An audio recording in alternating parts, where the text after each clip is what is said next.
ที่มารวม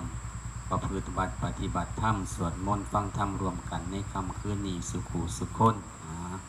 โมทนาเอามือดงเด้อบางทีนั่งฟังตามสบายเด้อแม่เด้อนั่งสบายนั่งเบิ่งลมหายใจเข้าลมหายใจออกไปนำก็ได้หรือนั่งเคาะนิ้วไปนำก็ได้นั่งหมุนนิ้วจังซี่ก็ได้คือนั่งฟังแล้วก็ให้เจริญสติไปนำนะเจริญสติกับการฟังนั่งให้รู้สึกมั่นคงแล้วก็ผ่อนคลายก็เฮ็ดให้ใจให้สบายกายเฮานั่งอยู่มองนี้ก็ให้ใจของเฮาอยู่มองนี้กับกายนำกายอยู่ไสก็ให้ใจอยู่หั่น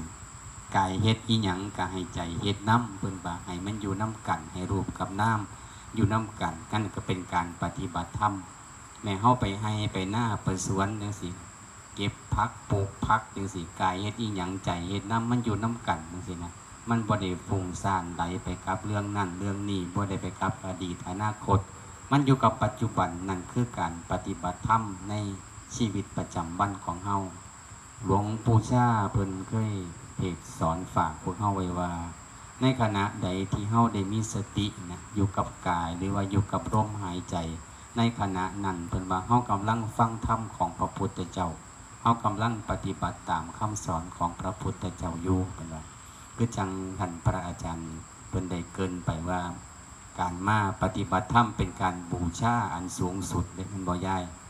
เอามาให้ทานก็ได้อยู่ใส่บาตรรักษาศีลก็ได้อยู่แต่ยายสิจากบ้านมาปฏิบัติธรรมหามื้อนี่ยากบ่ยาย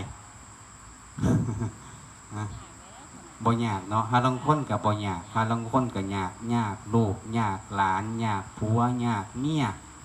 ยากรถยากเฮือนยากไห้ยากหน้ายากสวนสัวสิมาได้ก็โอ้คักเติบนึงอันนี้ก็ยังมาบ่นำเพิ่นเบิดมือหามือมาอยู่นำกลางวันกลางคืนบ่ได้ก็ยังมาฟังธรรมปฏิบัติธรรมนำเพิ่นก็ถือว่าเป็นผู้มีบุญอยู่ในน้อยย่ายเนาะสลาดอยู่เด้ในเบื้องต้นกับผมกับหรืออาตมาก็ต้องกราบขอบพระคุณพ่อแม่ครูบาอาจารย์ท่านอาจารย์พระครูวรดิตจันทคุณหรือว่าไปเป็นประธานสงฆ์ภูจัดงานนี้ขึ้นมาได้ก็ไม่เห็นกันได้ยินข่าวว่ามีงานปฏิบัติธรรมหามือแล้วก็ที่มีคณะประสงค์พ่อแม่ครูบาอาจารย์เพิ่นเมตตานำผ้าธรรมสามัคคีกันแล้วก็บอกข่าวเชิญ